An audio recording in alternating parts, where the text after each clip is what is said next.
Chapter 17 دامن یزداں اور اقبال۔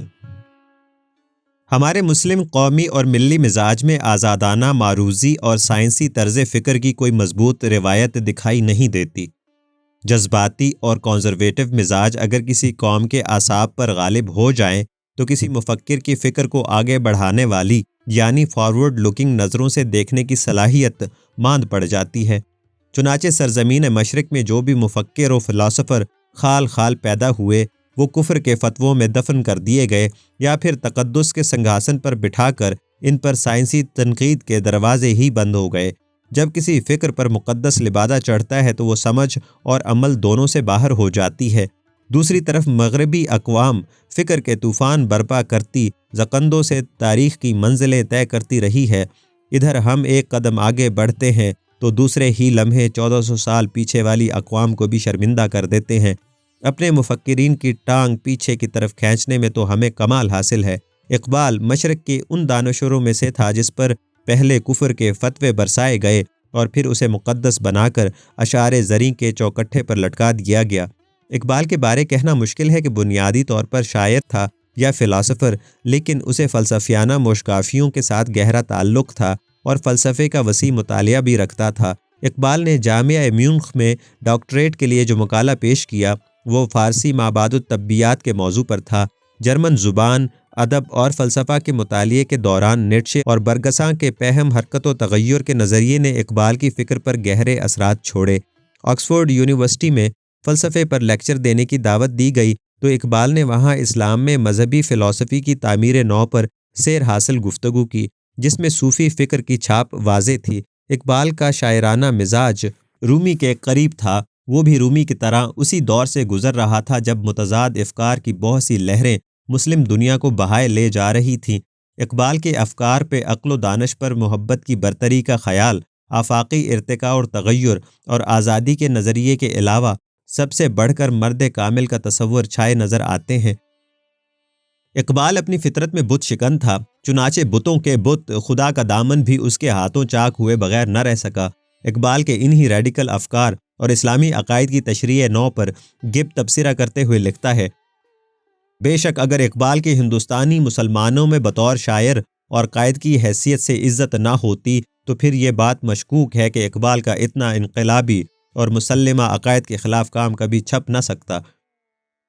اقبال عقائد کے معاملات اور مذہب کی تعمیل میں تقلید پسند نہ تھا۔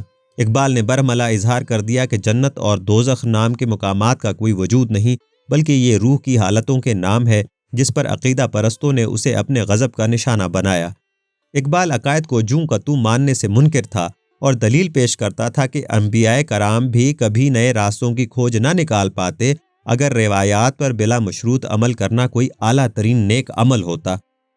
گویا اقبال انبیاء کو رائے شدہ عقائد سے انکار کرنے پر کفر کے اولین ارتکاب کنندوں میں شمار کرتا ہے۔ اقبال کا زرخیز ذہن زمانہ طالب علمی میں ہی خدا کے وجود پر شک اور دہریت کے عمل سے گزرنے لگا۔ ان کے متجسس ذہن نے تلاش حق کے سفر ارتقاء میں کسی بات کی صحت اور صداقت کو دوسروں کی صنعت کے حوالے سے تسلیم نہیں کیا۔ روایت کی تنگ اور محدود فضا کو خیر بات کہہ دینے پر اقبال ہمیشہ آمادہ رہا۔ اس کا کہنا تھا کہ تخلیقی عمل میں مصروف گناہ گار بے حس پاک بازوں سے بہتر ہے۔ انہیں اس بات کا بے حد دکھ تھا کہ سائنسی علوم سے آری ہماری مذہبی تعلیم مسلمانوں کو غلامانہ اطاعت جیسی منفی اور انفعالی نیکیوں کا خوگر بنا دیتی ہے۔ اقبال نے گناہ اور تقویٰ کے درمیان تقابل کرتے ہوئے کہا: کم از کم ایک لحاظ سے گناہ تقوی سے بہتر ہے۔ گناہ میں تخیلی عنصر موجود ہے جو تقویٰ میں مفقود ہے۔ کم از کم کے الفاظ اشارہ دیتے ہیں کہ اقبال دوسرے کئی لحاظ سے بھی گناہ کو تقویٰ سے افضل سمجھتے تھے۔ اسی طرح ایک جگہ نیک لوگوں کے بارے میں فرماتے ہیں: گناہ کی اپنی ایک تعلیمی قدر و قیمت ہے۔ نیک لوگ اکثر سادہ لوح احمق یعنی اسٹوپڈ ہوتے ہیں۔ صاف ظاہر ہے گناہ کا مطلب کسی مقدس ضابطے کی خلاف ورزی ہوتا ہے۔ اگر غلط اور صحیح کے معیار کو صدیوں تک باندھ دیا جائے اور نسل در نسل لوگ انہی بندھے ٹکے ضوابط پر بلا سوچے سمجھے اور بلا چوں چراں چلتے رہیں تو اس سے لوگ متقی تو ضرور بن جاتے ہیں لیکن سوچنے سمجھنے کی صلاحیت سے فارغ ہو جاتے ہیں، جو اعلیٰ ترین صفت انسانی ہے۔ چنانچہ اقبال کا کہنا بجا ہے کہ تقوی انسان کو سادہ لوح اور احمق بناتا ہے، اس لیے کہ وہ بلا سوچے مقدس روایات کے سامنے سر تسلیم خم کرواتا ہے اور گناہ کے تقابلی علم اور تجربے سے محروم رکھتا ہے، جس سے صورتحال کی اصل نوعیت واضح ہونی ہوتی ہے۔ صاف ظاہر ہے جس قوم کو زندگی کے سارے سبق بنے بنائے دے دیے جائیں، اس کی قوت تخیل اور تخلیقی صلاحیتیں کیسے پنپ سکتی ہیں۔ چنانچہ زندگی کے ہر معاملے میں مذہب کو گھسیٹ کر لے آنے اور مذہبی روایات سے رہنمائی لینے والے کم از کم ذہین ہرگز نہیں کہلائے جا سکتے۔ کسی مسئلے پر مذہب کو بطور سنت لے آنا ذہانت کا نہیں، اندھی تقلید کا مظہر ہوتا ہے۔ خدا اور اس کے متعلقین کے نام کا فرمان جاری کر کے کہہ دیا جاتا ہے کہ آپ عقل کو تالا لگا لیں کہ اب نہ مسئلے کے تجزیے کی ضرورت ہے، نہ کسی محاسن و نقائص کو جاننے کی۔ گویا تقویٰ لوگوں کو اندھوں کی ایک ایسی قطار میں بدل دیتا ہے جو ایک دوسرے کے کندھے پر ہاتھ رکھ کر چل رہے ہوتے ہیں۔ اقبال کا گناہ کی تعلیمی قدر و قیمت کی بات کرنے کی وجہ یہ ہے کہ گناہ انسان کو سکھاتا ہے کہ اچھائی کیا ہے، بری چیز بری کیوں ہے اور اسے بہتر کیسے کیا جا سکتا ہے۔ گناہ سوچنے سمجھنے کے نئے نظام کو کھولتا ہے۔ آپ خود نئی قدروں کو تخلیق کرتے ہیں۔ ذہین آدمی متقی نہیں ہو سکتا کہ وہ سوال کرے گا، خود تجربے سے گزر کر کسی نتیجے تک پہنچنا چاہے گا، کسی کی بنائی اور بتائی دنیا پر چلنے کی بجائے اپنی دنیا آپ پیدا کرنے کی آرزو رکھے گا، اور یہیں سے تقویٰ کا سارا نظام دھڑام سے نیچے آ گرتا ہے۔ چنانچہ اسے ایسے سادہ لوح لوگوں کی ضرورت ہوتی ہے جو تقدیس کے نام پر بے وقوف بنے رہنے پر آمادہ ہوں۔ جنت اور دوزخ کے تصور کو بھی اقبال اسی لیے رد کرتا ہے کہ انہیں اگر سچ مچ یعنی لٹرلی ایسے ہی سمجھ لیا جائے جیسے بتایا جاتا ہے تو جنت کی نہایت پرتعیش لیکن ساکن اور بے مقصد زندگی کسی ذہین انسان کے لیے باعث کشش نہیں ہو سکتی، اور نہ ہی دوزخ کا تصور باعث عبرت ہو سکتا ہے کہ جس کی بے مطلب ابدی سزائیں کسی تشدد پسند مریضانہ ذہن کی تخیل پرواز کا کرشمہ دکھائی دیتی ہیں۔ گویا اقبال کا خیال تھا کہ عقائد پرست گروہ صرف سادہ لوح اور احمق لوگوں پر ہی مشتمل ہو سکتا ہے، اور جب صورت یہ ہو تو ان حضرات کا تصور خدا بھی اقبال کو کیسے مرغوب ہو سکتا تھا۔ چنانچہ خدا کے وجود کے عنوان سے ان کی تحریر کا ایک اقتباس کچھ یوں ہے: میرے احباب مجھ سے پوچھتے ہیں کیا تم خدا کے وجود پر ایمان رکھتے ہو؟ میرا خیال ہے کہ جواب دینے سے پہلے مجھے یہ حق حاصل ہے کہ اس سوال میں جو کلمات استعمال ہوئے ہیں ان کا مطلب معلوم کر لوں۔ اگر میرے احباب اپنے سوال کا جواب چاہتے ہیں تو انہیں پہلے یہ واضح کر دینا چاہیے کہ خدا، وجود اور ایمان سے ان کی کیا مراد ہے۔ مجھے اعتراف ہے کہ میں ان کلمات کو نہیں سمجھتا، اور جب کبھی میں ان سے جرح کرتا ہوں تو دیکھتا ہوں کہ میری طرح وہ بھی نہیں سمجھتے۔ مذکورہ تحریر میں اقبال نے اہل ایمان کے بے عملی کا پول جس خوبصورتی سے کھولا ہے وہ اپنی مثال آپ ہے، لیکن خدا، وجود اور ایمان کے الفاظ کی تعریف یعنی ڈیفینیشن کرنے کا جو سوال اٹھایا ہے وہ فکر کے بڑے گہرے اور باکمال در کھولتا ہے۔ اقبال جانتا تھا کہ ان تینوں الفاظ کی الگ الگ تعریف اور پھر انہیں باہم مربوط کرنے جب نکلیں گے تو ایسے گورک دھندے کا سامنا ہوگا کہ ایمان کی بھڑک مارنے کی نوبت ہی نہیں آتی۔ ایک جگہ اقبال خدا کے وجود پر دل اور عقل کے درمیان مکالمہ یوں کرواتے ہیں: دل: یہ امر یقینی ہے کہ خدا وجود رکھتا ہے۔ عقل: لیکن عزیز من، وجود تو میرے معقولات میں سے ہے اور تمہیں اس کے استعمال کا کوئی حق نہیں ہے۔ دل: یہ تو اور بھی اچھا ہے ارسطوئے من۔ مذکورہ مقالے میں اقبال یہ واضح کر دیتا ہے کہ خدا پر ایمان دل کا معاملہ ہے، عقل کا مسئلہ نہیں، اور یہی وہ اہم ترین نقطہ ہے جس پر تمام مفکر متفق ہیں۔ جو خدا پر ایمان نہیں رکھتے ان کا بھی یہی کہنا ہے کہ تصور خدا کا سائنس، عقل اور چارسو پھیلی ہوئی فطرت سے کوئی تعلق نہیں، نہ اس کے وجود کو ثابت کیا جا سکتا ہے۔ خدا پر ایمان کا سوال دل کی دنیا یعنی انسانی تخیل اور جذبات کا پیدا کردہ ہے، چنانچہ اس پر بحث ہی فضول ہے، لیکن لوگ اکثر خدا کے وجود کو عقل کے ذریعے ثابت کرنے پر مصر رہتے ہیں اور خدا پر ایمان لانے کی بات بھی کرتے ہیں، حالانکہ ایمان کا مطلب ہی زبردستی ہے، ورنہ جس چیز کا وجود بر حقیقت ہو اس پر ایمان لانے کا سوال نہیں اٹھتا۔ ماحوالہ بالا مقالے میں عقل جب دل پر یہ اعتراض کرتی ہے کہ تم فزیکل دنیا کے لفظ وجود کو کیوں استعمال کر رہے ہو، تو اس پر دل کہتا ہے یہ تو اور بھی اچھا ہے۔ اس سے مراد یہی ہے کہ چلو اچھا ہوا تصور خدا کی لفظ وجود یعنی عقل سے جان چھوٹی، جس کے بعد خدا پر ایمان کا سوال دل کی دنیا تک محدود، انفرادی اور ذاتی نوعیت اختیار کر لیتا ہے۔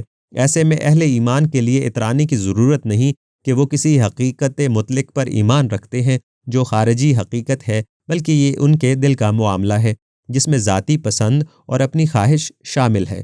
تصور خدا مقدس وراثت کی شکل میں ملا ہوتا ہے، چنانچہ اسے قائم رکھنا اور ثابت کرنا اپنی ذات اور انا کا مسئلہ ہوتا ہے۔ لیکن اقبال دل کی دنیا پر عقل کے پہرے بٹھانے کی تلقین کرتا ہے۔ وہ کسی بھی وجدانی اور مذہبی تجربے کی تصدیق کے لیے ان کی عملی آزمائش یعنی انٹلیکچوئل ٹیسٹ پر بہت زور دیتا ہے۔ اس کی آزمائش کے مطابق A preposition to be true should be consistent with some chosen corpus of preposition۔ ایک خوبصورت قضیہ یعنی قول اسی وقت صداقت کے ترازو پر پورا اتر سکتا ہے جب وہ قضیے کے منتخب کردہ مجموعہ تحریروں کے ساتھ ہم آہنگی رکھتا ہو۔ جو لوگ خدا کو پانے اور اس کی تجلیوں کو دیکھنے کے مدعی ہوتے ہیں، ان کے اپنے تخیل کی قوت اتنی طاقتور ہو جاتی ہے جس پر وہ نہایت اخلاص کے ساتھ یقین کرنے لگ جاتے ہیں کہ انہیں شاید کسی خارجی حقیقت کا تجربہ ہوا ہے۔ اس سلسلے میں ابن عربی جیسے مفکر کا حوالہ دینا مناسب ہوگا، جس کی رائے کے مطابق جبرائیل دراصل نبیوں کی اپنی تخیل کی پیداوار تھا۔ حتیٰ کہ الفارابی کا بھی یہی خیال ہے۔ کٹر عقائد کے حامل اقبال کی علمی آزمائش کی کلیے پر یک طرفہ ہونے کا الزام لگاتے ہیں کہ اقبال جس منتخب مواد کو پیمانہ بناتے ہیں ہو سکتا ہے وہی جھوٹا ہو یا قضیہ پرانوں کے ساتھ فٹ نہ ہوتا ہو۔ چنانچہ سچ کو جاننے کے لیے صرف ہم آہنگی یعنی کنسسٹنسی دیکھنا ضروری نہیں۔ اقبال فرائیڈ کے نظریہ مذہب سے تو اتفاق نہیں کرتا، البتہ فرائیڈ کے ایک مقلد ماہر نفسیات یونگ سے متفق ہوتا نظر آتا ہے، جس کا کہنا تھا یہ فقط سائیکی ہی ہے جس کے ذریعے ہم اس یقین پر پہنچتے ہیں کہ خدا ہم پر کار فرما ہے۔ ہم یہ نہیں بتا سکتے کہ آیا خدا اور لاشعور دو مختلف ہستیاں ہیں۔ گویا یونگ کے مطابق تصور خدا انسانی نفسیات کی ہی تخلیق ہے۔ بقول یونگ زندگی کا ڈرامہ جس سرے کی طرف حرکت کرتا نظر آتا ہے اسے خود یعنی سیلف ہی کہا جا سکتا ہے۔ اقبال کا بھی یہی کہنا ہے کہ خدا کو اپنے اندر دیکھو اور اپنے کو اس کے اندر۔ خودی کی پیدائش اجتماعی شعور اور انفرادی آگہی کی دنیا کے درمیان تصادم سے پیدا ہوتی ہے۔ زندگی کا مقصد اس کے سوا کچھ نہیں کہ انسان کی انفرادی ہستی کی زیادہ سے زیادہ نشو نما ہو، لیکن انسان کی اپنی حدود، نفسیاتی تضاد و تناقض یعنی انکنسسٹنسی اور دوسروں کے مفادات کے ساتھ ٹکراؤ یعنی جن کا بذات خود مقصد بھی وہی ہوتا ہے، اس عمل کی راہ میں رکاوٹ بنتے ہیں۔ اقبال کے مطابق زندگی کا مقصد خدا کو پانا یا اس میں ضم ہو جانا نہیں، بلکہ تمام عمل و حرکت اور حیات کا مقصد شخصیت کی نشو نما اور تکمیل یعنی انٹیگریشن ہے۔ اقبال ایک خط میں ڈاکٹر نکلسن کو لکھتا ہے کہ انسان کا روحانی اور اخلاقی آئیڈیل ذات کی نفی نہیں بلکہ توثیق ذات ہے، اور اس آئیڈیل کا حصول صرف اس وقت ممکن ہے جب زیادہ سے زیادہ منفرد اور لاسانی بنا جائے۔ اقبال خدا کو حریف انسان کے طور پر دیکھتا ہے، چنانچہ وہ انسانی خودی کو اتنا بڑا کر دیتا ہے کہ کائنات میں خدا کے ادا کرنے کا کوئی رول ہی باقی نہیں بچتا۔ اقبال کا یہ بڑا باکمال کام تھا کہ اس نے خودی کے فلسفے کو پیش کر کے خدا کے برتر و اعلیٰ ہونے کے تصور کو بے اثر یعنی نیوٹرلائز کر دیا، بالکل نیٹشے کی طرح جیسے وہ خدا کا مرڈر کر کے انسان کو سپرمین بنا دیتا ہے۔ خودی کی بلندی یقینی طور پر کسی بھی ہستی کے سامنے جھکنے سے انکار کرے گی، جبکہ سربسجود ہونا روایتی تصور خدا کی اساس ہے۔ اقبال کا متغیر اور آزاد دماغ خدا کی مطلقیت اور برتری کو قبول کرنے کے لیے تیار نہیں۔ اسے تو کائنات میں بھی ہزار خامیاں نظر آتی ہیں۔ خطاب انسان خدا کے نام کی نظم میں اقبال بطور انسان اپنی سپریم خود اعتمادی کا اظہار کرتا ہے۔ خدا انسان پر الزام لگاتا ہے کہ میں نے یہ ساری دنیا مٹی اور پانی سے بنائی، تم نے اسے جغرافیائی خطوں میں بانٹ دیا۔ میں نے لوہا بنایا اور تم نے اس سے تلواریں اور تیر بنائے۔ میں نے جنگل بنایا اور تم نے کاٹنے کے لیے کلہاڑا۔ میں نے پرندے بنائے اور تم نے قفس۔ انسان جواب دیتا ہے، تم نے رات بنائی، میں نے چراغ۔ تم نے مٹی بنائی، میں نے صراحی۔ تم نے صحرا بنائے، میں نے گلشن۔ تم نے پتھر، میں نے آئینہ۔ تم نے زہر، میں نے تریاق۔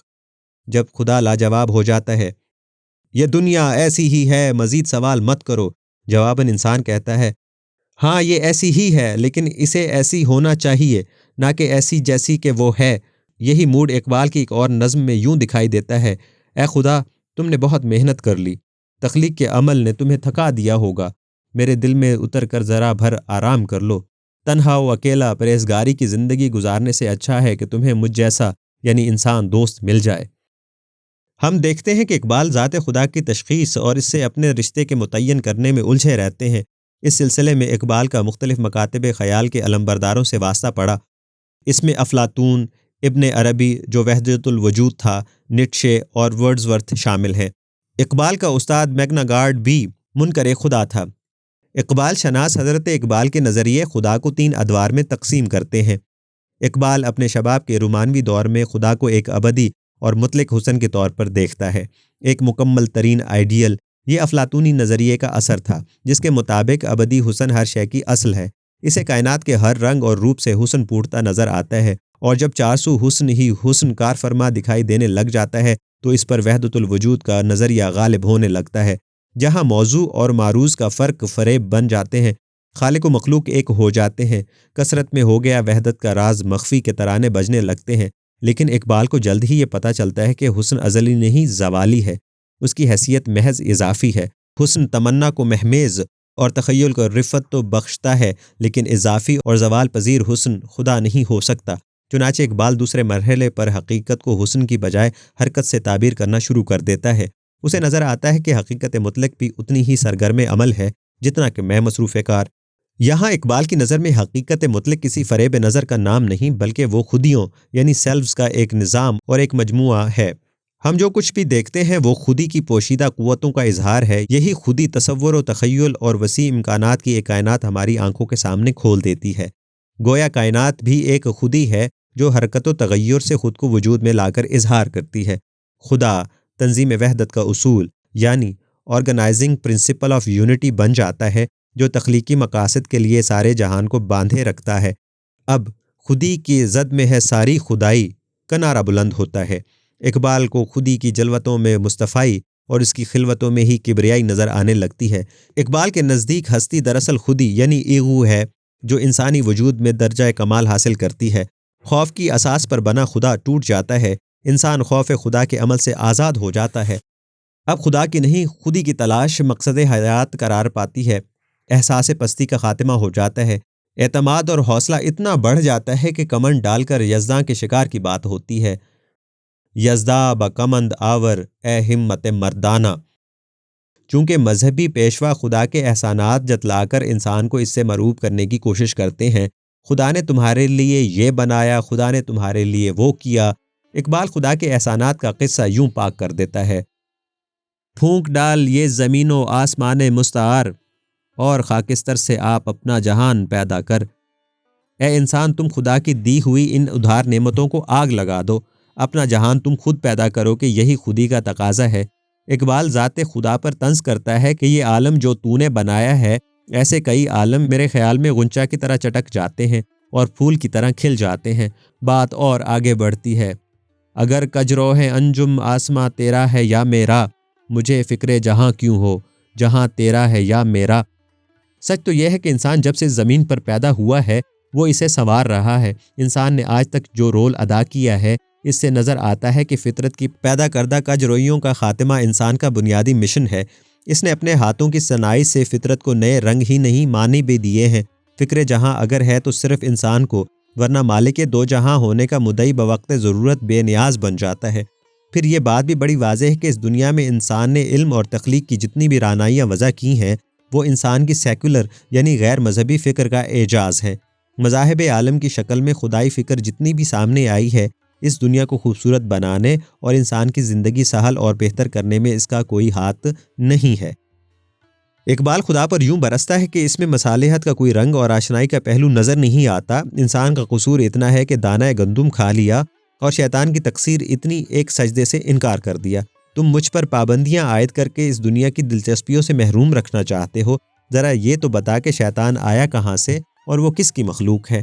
روزے حساب اگر تم نے رکھا ہی ہے تو ضروری نہیں کہ وہاں صرف تھر تھر کانپنے والے غلامی کے خوگر منافقانہ زندگی گزار کر آنے والے، جہنم کی آگ سے خوفزدہ اور بہشت بری کو لالچائی نظروں سے دیکھنے والے اہل ایمان ہی اکٹھے ہوں گے۔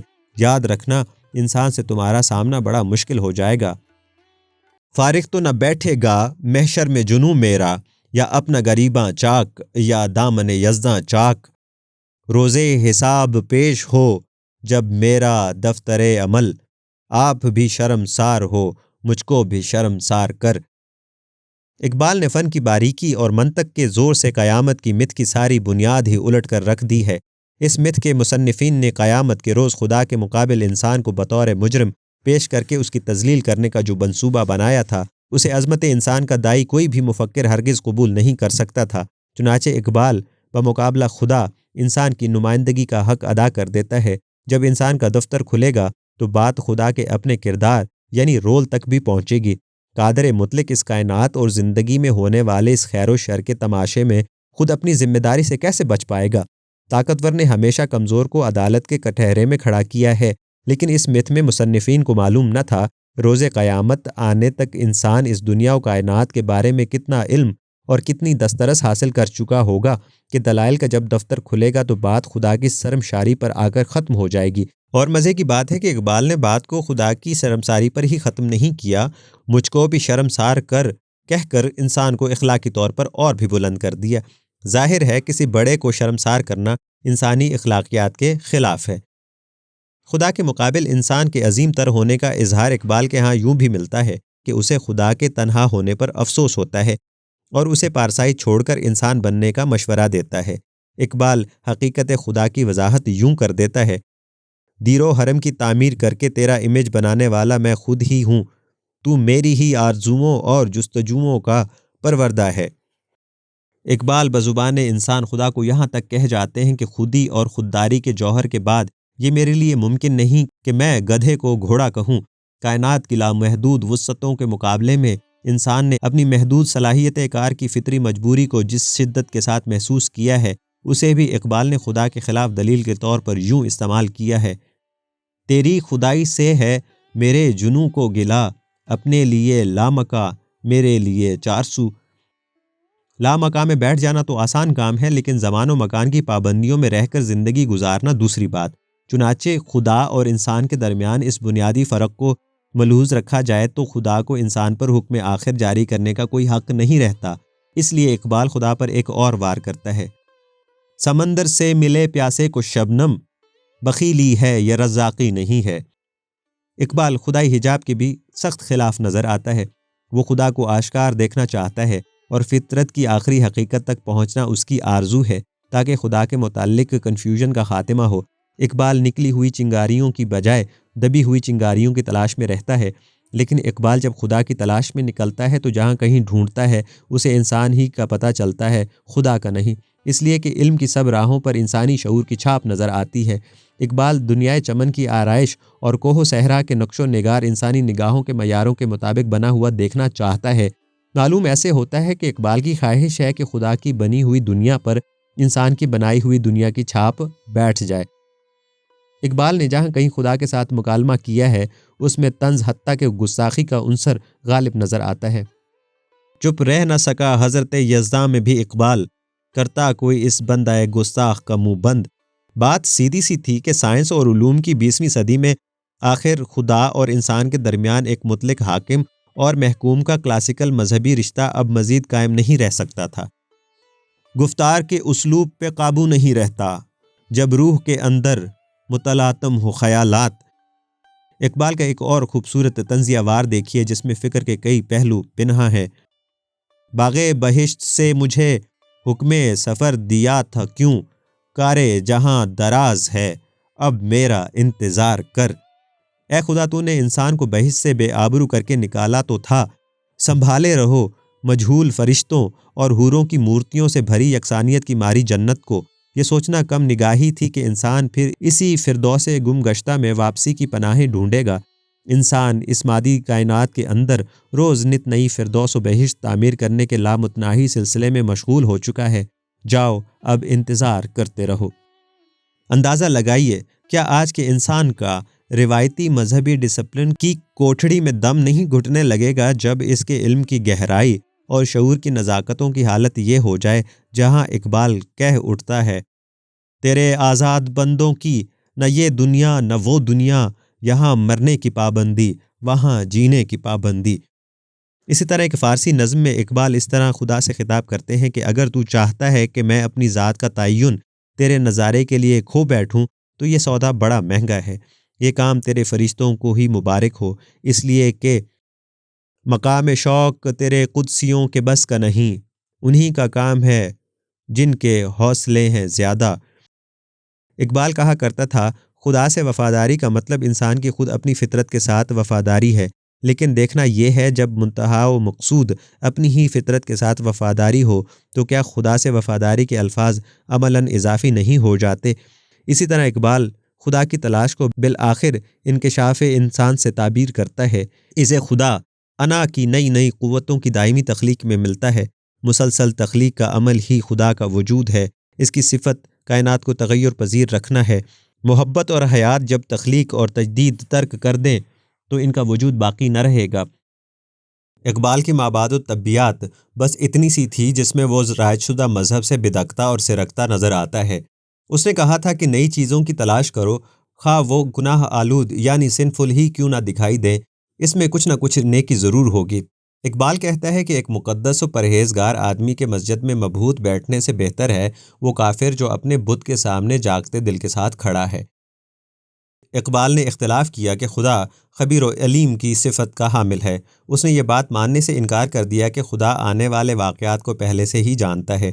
اقبال کا کہنا تھا کہ اس سے ایک بند کائنات، ایک ساکن و ثابت مستقبل، پہلے سے طے شدہ غیر متغیر خصوصی واقعات کا ایک ایسا نظام بن جاتا ہے جو برتر تقدیر کے کھیل کے طور پر خدا کی ساری تخلیقی سرگرمی اور سمتوں کو متعین کر دیتا ہے۔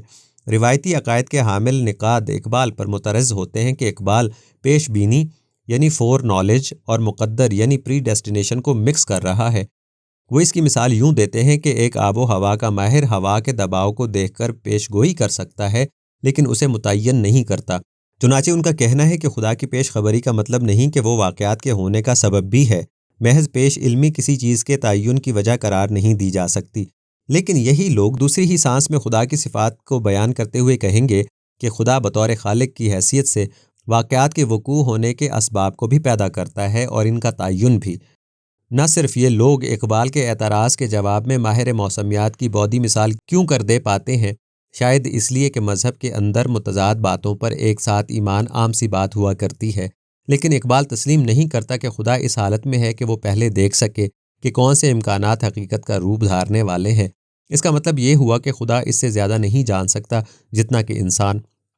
بقول اقبال خدا کا علم اتنا ہی ہے جیسے یہ کون نہیں جانتا کہ نارمل انسانی بچہ اپنی بلوغت کو پہنچنے کے بعد سیدھا کھڑا ہو جائے گا، بامعنی الفاظ بولے گا اور ہوا میں نہیں اڑ سکے گا۔ اقبال خدا کی پیش بینی اور پیش علمی سے اس لیے انکار کرتا ہے کہ تخلیق کے عمل میں آزادی، بے پایاں تنوع اور اصلیت یعنی اوریجنالٹی قائم رہ سکے۔ کٹر پرست اقبال پر الزام لگاتے ہیں کہ اقبال بھول گیا تھا کہ خدا صرف علیم ہی نہیں خالق مطلق بھی ہے، لیکن اقبال دیانتدارانہ طور پر سمجھتا تھا کہ خدا کا پیشگی علم اس کائنات کے سارے عمل کو اندھی تقدیر کا غلام بنا دے گا اور اس سے ساری ندرت، جدت اور اپج چھین لے گا۔ کوئی بھی تخلیق تباہ نہیں رہے گی۔ اقبال کے الفاظ میں اگر تاریخ کو صرف یوں سمجھا جائے کہ یہ پہلے سے طے شدہ واقعات کا ایک نظام ہے جس کی تصویریں آہستہ آہستہ کھل رہی ہیں تو پھر اس میں ندرت اور پیش رفت کی کوئی جگہ باقی نہیں رہ جاتی۔ گویا اگر خدا کو جوں کا توں مان لیا جائے جیسے مذہبی پیشوا اس کے بارے میں بتاتے ہیں تو اقبال کی دلیل تھی کہ پھر تخلیق کا مطلب ہی کوئی نہیں رہ جاتا، وہ ایک بے رحم ڈرامہ اور مزے کا کھیل بن کر رہ جاتا ہے۔ بلکہ اقبال سوال اٹھاتا ہے کہ پہلے سے طے شدہ چیز کو دیکھنے میں خدا کو بھی کیا دلچسپی ہو سکتی ہے؟ اس کا کوئی رول ہی نہیں رہتا، اسے سو جانا چاہیے۔ چونکہ خدا کامل مطلق ہے تو پھر کائنات کی تخلیق بھی کامل اور نقائص سے پاک ہے، لیکن یہ دعویٰ کون کر سکتا ہے کہ یہ کائنات نقائص سے پاک ہے؟ اور اس کے پاس پیمانہ کیا ہوگا؟ نقص کے تصور کے بغیر خوبی کا لفظ وجود ہی نہیں رکھ سکتا۔ کیسے کہا جا سکتا ہے کہ انسان سے بہتر کوئی مخلوق پیدا نہیں ہو سکتی تھی، اور وہ بھی خدا سے؟ اقبال تقدیر پر یوں حملہ آور ہوتا ہے، مستقبل اس لیے نہیں دیا گیا کہ ایک طے شدہ راستہ ہے جسے آپ نے قدموں سے سر کرنا ہے، بلکہ یہ اپنی فطرت میں کھلا امکان ہے۔ چنانچہ کسی چیز کی قسمت کا مطلب اس کا باہر سے بندھا ہوا مقدر نہیں، بلکہ وہ قابل حصول امکانات ہیں جو اس کی فطرت کی گہرائیوں میں پنہاں ہے، اور کسی خارجی جبر کے بغیر انہیں حقیقت میں بدل کر وقوع پذیر کرنا ہے۔ لہٰذا اقبال تقدیر کے کسی ایسے نظریے سے منکر ہے جس کے مطابق اس دنیا و کائنات میں ہونے والے واقعات کسی فلم کی ریل کی طرح ہے جو حقیقت مطلق کے رحم میں بند ہیں اور اس میں سے ایک ایک دانے کے طور پر گر رہے ہیں، جیسے آور گلاس سے ریت گرتی ہے۔ اقبال تقدیر کو کسی چیز کے مستقبل کے امکانات سمجھتا ہے جنہوں نے ابھی حقیقت کا روپ دھارنا ہے۔ چنانچہ بقول اقبال جو کچھ خدا جانتا ہے اسے انسان بھی جان سکتا ہے، اور یوں اقبال نے رائج شدہ مذہبی تصور خدا سے بہت بڑا انحراف کر کے ملت اسلامیہ کو روایات سے نہیں عقل سے سوچنے کی ترغیب دی، باوجود اس احساس کے کہ وہ ایک ایسی قوم میں پیدا ہوا جہاں کے لوگ آزادانہ فکر و خیال کرنے کی بجائے ذہنی غلامی پر ہی رضامند ہیں۔